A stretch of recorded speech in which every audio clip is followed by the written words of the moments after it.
Hello everyone, it's Tay of Shantae Plants and welcome back to my YouTube channel. In this video, I want to share a list of ideas that you can put into your bullet journal. This is the very first time that I've ever created a bullet journal, and when I started this journal in January, the first question I had was, what do I put in it? And so what I started doing was watching all kinds of bullet journaling content on YouTube, Instagram, and TikTok, trying to gather as many ideas as possible. And so what I wanted to share with you all today is the list that I made of all the different ideas that I saw people doing in their bullet journals, because that was how I started. I was literally just write down any and every idea I saw someone talk about or create in their bullet journal, and that way I had a full list at my disposal. When I was deciding what I wanted to put in my journal, I could pick and choose from the list what worked for me, what felt like it would be a good fit for my bullet journal. So I have this list broken down into categories of yearly, quarterly, and monthly and weekly, daily. And that has to do more so with how many times you have to set it up throughout the year, not how many times you actually write on those pages in the year. So for example, if you're doing something that's like a part of the yearly category, it generally means those are the pages you set up at the beginning of the planner. They're not month specific. You put it in your planner once, and then you can go back and contribute to filling out the pages as needed throughout the year, but you only have to make it once. Whereas having something that's monthly, like for example, this monthly cover page that I do, I have to do this each and every month throughout the year, because once there's a new month, it needs a new month cover page. So we're going to go through this list, and I don't have full examples of every single thing that's on my list, because again, I was just writing down every single thing I saw, and that way it gave me a full list of options. But I am going to try to share as many examples as I can, and at the end of this video, I am also going to reference some of the YouTubers that I've watched, the TikTokers and Instagrammers that I follow, and I will also have links to those people in the description box to make it easy for you to find their content, because I think that's going to be incredibly helpful if you're wanting to see some more examples of this, because there are people who have been doing this a lot longer and have much more experience with bullet journaling than I do. As again, it's now November. I've been doing this for 11 months. I am in no way at all an expert, but I did want to share with you what I have learned so far and what I have found. So to get started, and I will definitely be providing a link to the person who inspired me to create this, but this was what I decided to do for my intro page this year, which is one of the first yearly pages. When you first open up your notebook, there's generally a "This Planner Belongs To" page, and then a lot of people will do an intro page or an About Me page. And I love the ideas for the About Me page. I've seen people do them where they'll take a picture of themselves and put it on the page. It's kind of like an intro, and then have some cute things around it. It's like their favorite colors or things like that. But I decided to do this interactive page that I saw on YouTube, and I thought it was so fun. Loved creating that. And I thought that was a really great intro page. The next item on the list is an index or table of contents. And what I have seen with that is that, like, some people will number the bottom of each of their pages. That way they can make a full table of contents and know exactly where everything is within their planner. Grid measurements. Those pages are so popular because it allows you to know and understand how to properly divide up all of the spaces on your grid. So when you have just this blank grid page, you know how many lines to go over and how many spaces to go over when you're creating different columns and boxes and rows and things on your page. That's why grid measurement pages are so helpful. They're just like a handy little resource to have at the beginning of your bullet journal. A future log. created just like a little mock example in this notebook here, but this is just a very simple future log. You would do it across multiple pages so that you can get in all of the months that you want to include for the entire year. And what's great about your future log is that you can plan out anything that's upcoming. If something it might be 3 or 4 months out, you can write down an upcoming activity or travel or a wedding you're attending or a birthday party you're going to, or any holiday travel plans or anything like that, if you're at the beginning of the year, you want to plan for it. You want it to be something that's on your mind because you know it's upcoming, but it's not going to be for a couple months yet. So you can include that in your future log. And it's a great thing to reference and go back to each month when you're working on your monthly spreads. Same in a similar vein with the future log, you have year at a glance, and people will create just little calendars of each month of the year on the page and just write out all of the dates. That way you can look at a full year at a glance if you'd like that to be at the front of your bullet journal. Next, we have letter to my future self, and this is something I actually did include in this planner. And these are so fun to make. You just get a little envelope, or you can make your own envelope, which is what I did. I just took a sheet of vellum and just made an envelope. And you put a little letter inside of there, and then you can open the letter the following year. And it's just a really fun way to write a letter to your future self. It can be about anything you want it to be. And so I love that idea. I think it's just creative. Next is a year in pixels. And this is one that I think is fantastic. I made kind of just like a little example. This isn't something that I've personally had the opportunity to try out, but I have seen so many people utilize this particular format where they will draw out this grid, and it's got every single month of the year, all of the days of the year. They'll create a key on the side, and you can label this with whatever categories you want it to be. And all you need to create this is literally just a pen and maybe a couple of different colors in markers or color pencils. And then you would just take it and color in, like, for example, if purple is one of the colors and it applies to whatever happened on the first, you would just color it in just like that. And they do that just going down the days for each of the months.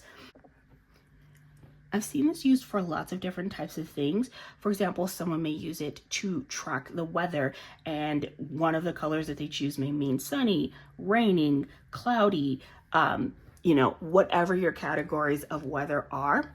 You would just write that out under your key, assign a color to it, and then just fill it in for each of the days as it applies. So those are really easy sort of tracking methods. It's a really, really cool and easy tracking method.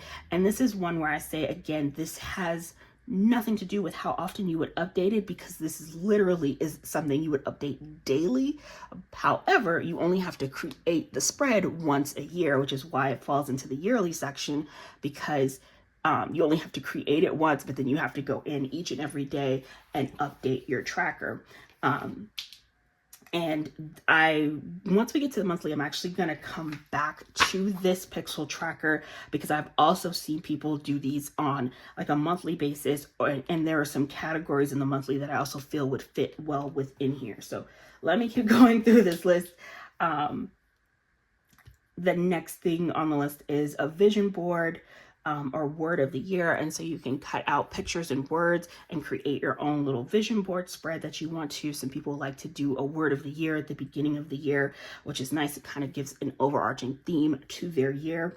A brain dump page, which can just be whatever type of just like note jotting page you want to have for different things or categories of things that may come up throughout the year, or ways to help organize yourself.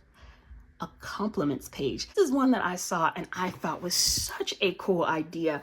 I saw someone create a compliments page, and what they did was they made a page, and it had like a little pocket made on it, and they filled it with little strips of paper.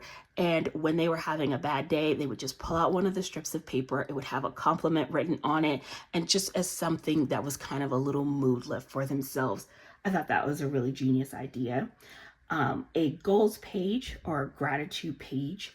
a year in pictures, which I think is such a fun thing to do. You would literally just separate your pages into sort of 6 boxes on each page so that you have a full year. And then you would just glue in one picture for each month of the year and have a full year in pictures. And you could look back at it at the end of the year and just kind of see one picture per month and just kind of get an overview of how your year went. Kind of a similar thread or concept would be doing monthly themes. And again, this is just an example. In order to properly do this, you would need 2 pages of this because there's only 6 boxes here and you want to have the full year. And I'm actually going to be creating one of these pages for my 2025 planner. I'm really looking forward to it because with each month, I've had a different theme for each of my planner spreads. March was peaches. I think this was Province.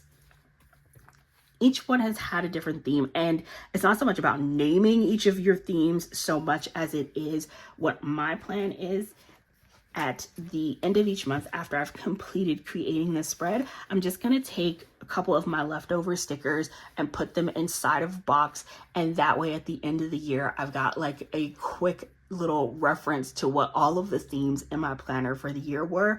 And I think that's going to be so cute. And I'm really looking forward to it and just seeing each of the themes kind of lined up on one page for me to look at. I think I'm really going to enjoy that. So I'm looking forward to doing a monthly theme page.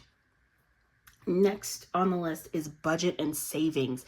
And there are so many great ideas and so many different budget planners and things out there. And you can include all of those types of financial organization tips in your bullet journal. If you have any budget plans or goals, or you're saving up towards something, you can include that in your bullet journal. And then the last thing on my yearly list is a pen test page. And I thought that was a really cool idea because I am someone who has a ton of highlighters sitting in front of her. And I do it the long way, where I just each and every month I look at the colors I have, figure out which one looks the closest, and then I'll swatch it and compare it to the stickers and see if it matches.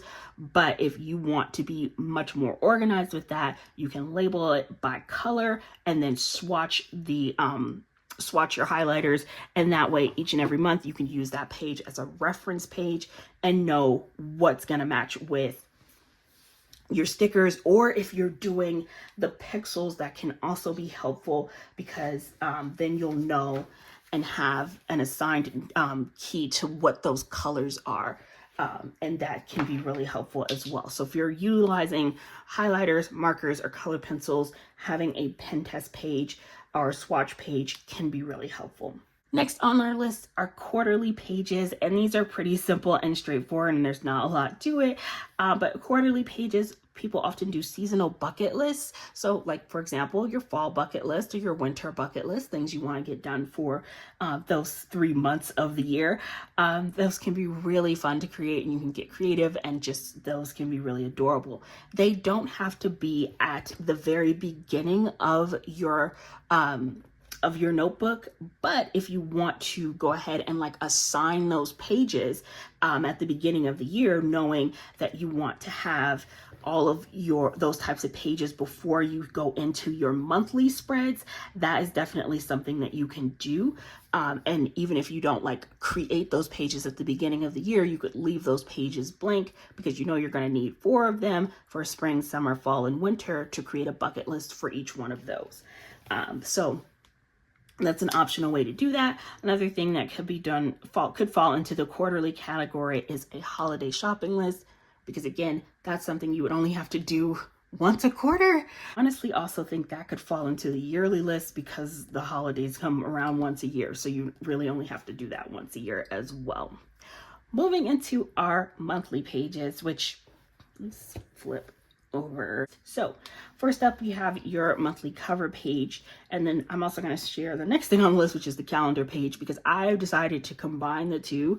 I do a cover page that includes a calendar. Some people do this separately, and a lot of the planners that I've seen who tend to separate those, there are some people who do bullet journaling, and they're incredibly talented artists who make these amazing watercolor paintings on the page and draw out these fabulous spreads. And it's just incredibly creative. And then across from it, they'll do their calendar page. And then they also have this amazing work of art that is their cover page. So however you decide to do your cover page, monthly spreads tend to start with a cover page, a calendar, an important dates page, which is honestly like a little overview of the month.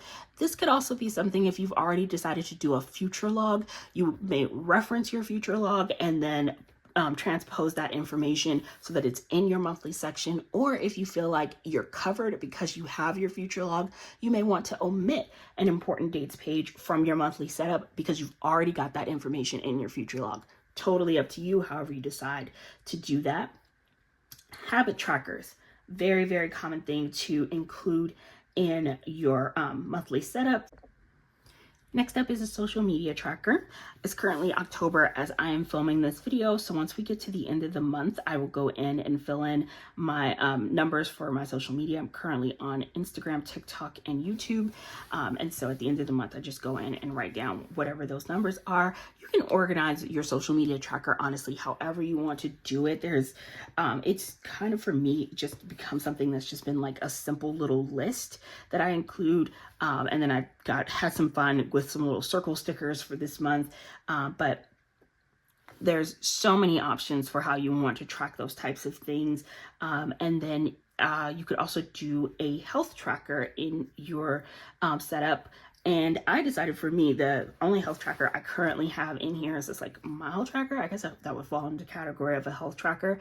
I'm tracking my steps and not like my steps throughout the day, because that's another thing you can track. And some people do track that in their bullet journal.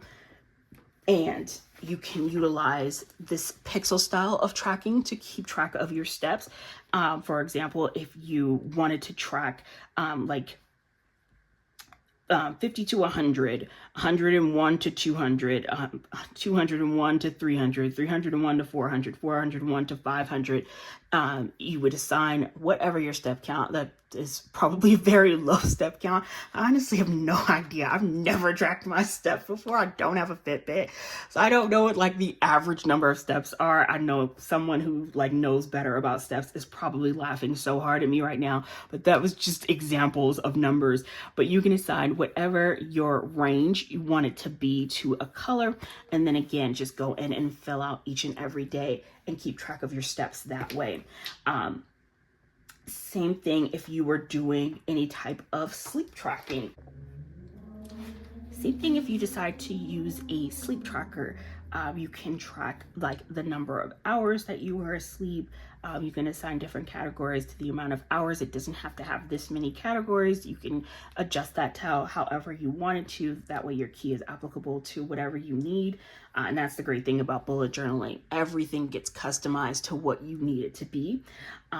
You can have a family tracker in your bullet journal, and that can be anything that helps you keep track of your family's schedule, their events, their activities. And of course, it doesn't have to be formatted like a pixel tracker. That can be done in a totally different type of format that makes it easy to keep up with. Then there's also memory keeping trackers that you can include in your bullet journal. And for me, the two that I always include every month are my movies and TV tracker and my playlist, where I keep track of the movies and TV that I watch and the music and podcasts and Audible books that I listen to. I've also seen people create a series tracker.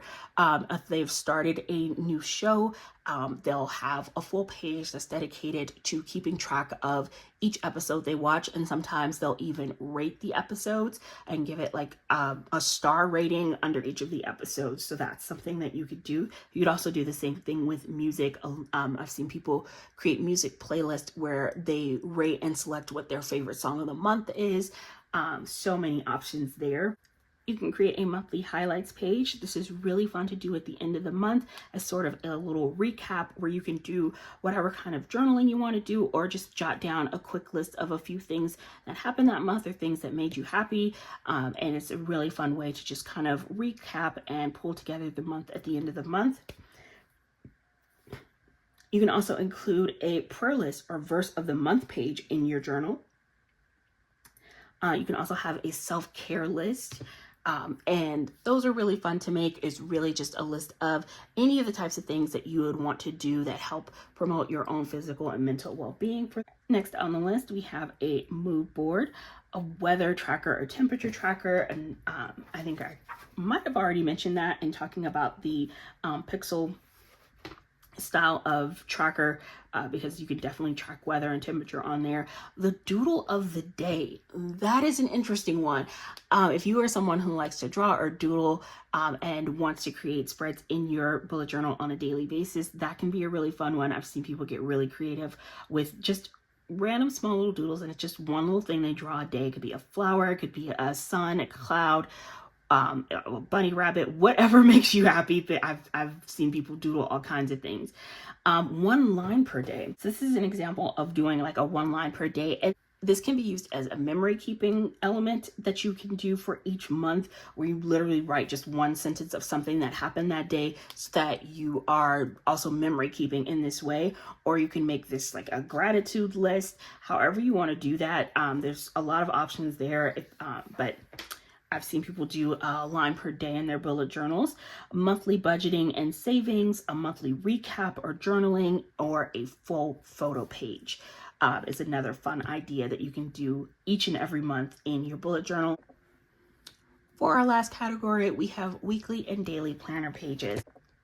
And that's where I feel like bullet journaling really starts to feel a lot like the traditional planner pages that I was used to when I first got introduced to the planner community, where it is just a page that you can create. I did this with stickers. You could very easily do this by just using a pen or your markers, however you want to write this out. It does not require the use of stickers if you're not a sticker bullet journaler, but because I very much am, I absolutely had to use stickers and had so much fun creating this. Some people go across 2 pages when they're creating their weekly spreads. Depends on how much room you want to give each day. If you do something where you only have 1 week on 1 page, and you're just writing down a list of a few things that you want to take care of for that day. If you don't have a lot that happens, then you can assign it that way. And then even with this formatting, if you have not a lot happening on your weekly days, but wanted to give more room to your Saturday and Sunday, instead of having this dividing line here, you could give a lot longer column to your Saturday and Sunday, as people tend to have more activities on the weekends.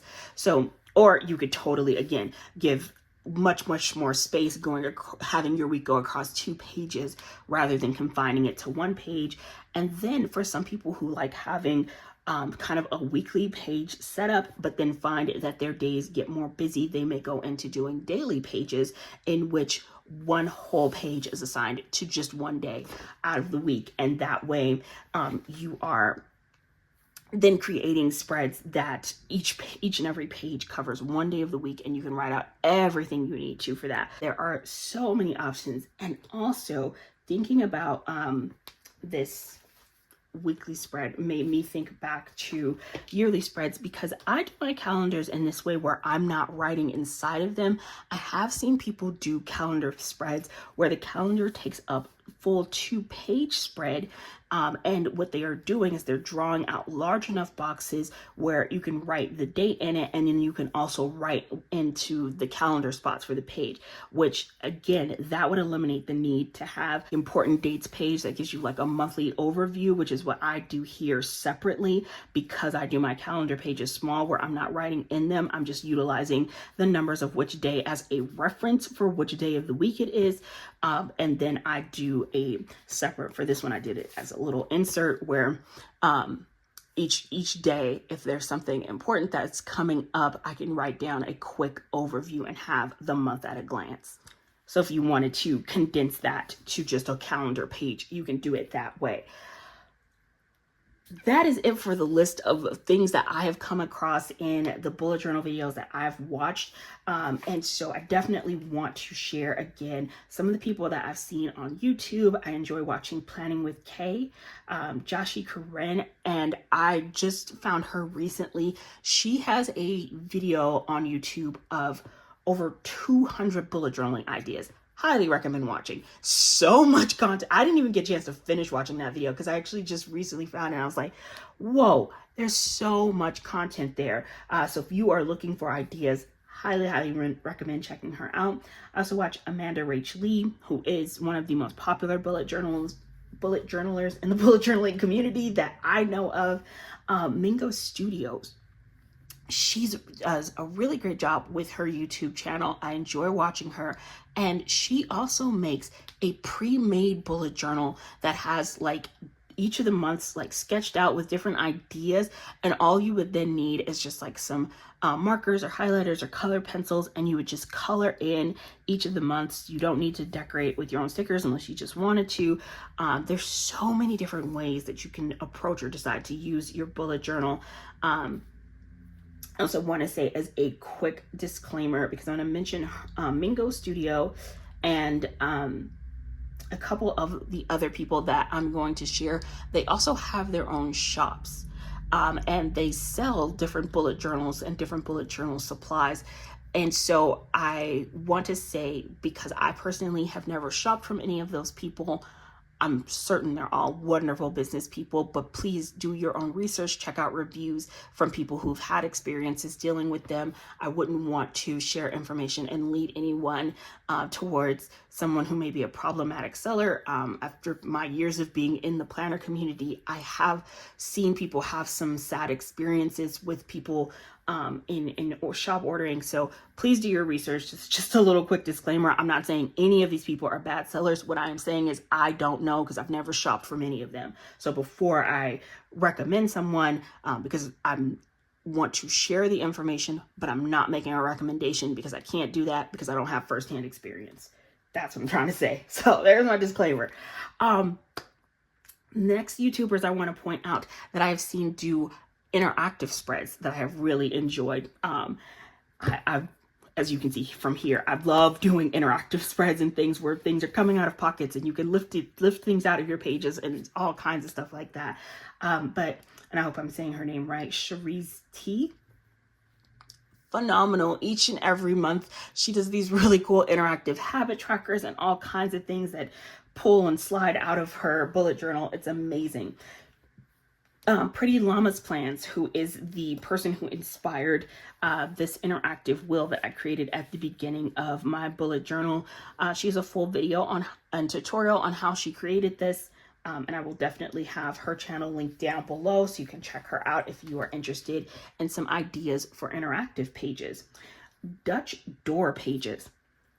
Dutch doors are also something I enjoy, and they show up in my planner each and every month. Dutch door page is essentially any page that doesn't span the full width of the page. Anytime you cut down a page in any direction, what you're creating is a Dutch door, because you can then see on either side of it. And Amy Plans Things. She has a YouTube channel and she does a lot of Dutch door content. So that's a great place to go if you're looking for some Dutch door ideas. On TikTok, I've watched Little Birdie Canada, and she has an Etsy shop where she sells printables of her bullet journal. Her bullet journal is in a rings binder, which is really cool because you can then kind of lift out. And she does a lot of the pixel style pages in her bullet journals with the different trackers, and it's really great because it's on rings, and so you can lift the page out and move it to each of the months that you're working on. So even though it's kind of a yearly setup, would fall in that category, she's utilizing it each and every month within her spreads. And so she is someone I enjoy watching. She has really great content on TikTok. I think I've seen her do some really creative things, and I enjoy watching her. And then, of course, if you are interested in the type of bullet journaling that she does, you can very easily get your hands on it.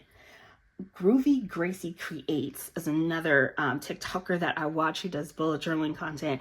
And her bullet journaling, she's such a talented artist. She draws a lot in her bullet journaling. It's very inspiring each and every month. She does a really creative theme. And she's got a lot of really great content for bullet journaling. If you're looking for some inspiration, highly recommend following her. She's very inspiring in what she does in her bullet journaling. On Instagram, the journalers that I have found on Instagram have been the Journal Corner, The Journal Corner is fantastic because I feel like she handles her Instagram account a lot, almost like it's a blog. She provides a lot of content that is incredibly helpful in sharing different ideas of types of things that you can put in your bullet journal. A wealth of information. Highly recommend following her if you're on Instagram.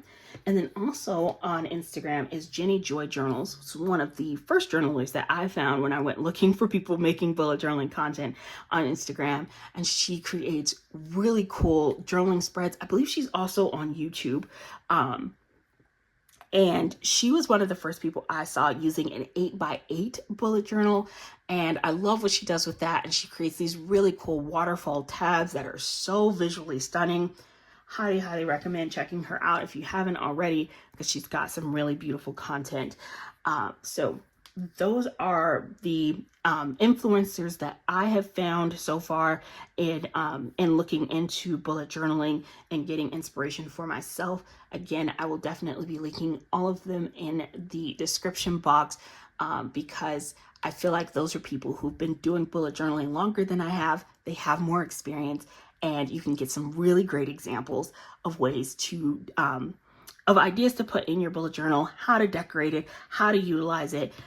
Because the way that I've decided to go about my bullet journal is very, very sticker heavy. I love using sticker kits. I love being really creative with my bullet journal. And mine is something where it's set up so that it's something that I only have to update like once a week or once a month, and that's good enough for me because I needed something that was kind of low maintenance, that didn't require me to update it on a daily basis, which is one of the reasons why I never really got into the pixel tracking. However, I do think these are really, really cool, and there's a lot of fun things you can do with that type and style of bullet journaling. And so I definitely want you guys to get a chance to check out all of the amazing, talented people who make bullet journaling content. I hope you guys found this list helpful, and I hope that you enjoyed this video. If you are a bullet journaler and you have an idea that I did not list in this video, or you know of an idea, please share it in the comments, because I think that we can all help each other, and other people who are watching this video and reading the comments can find some inspiration from the comment that you share. So thank you all for watching. I hope you're having an amazing day, and I will see you next video. Bye.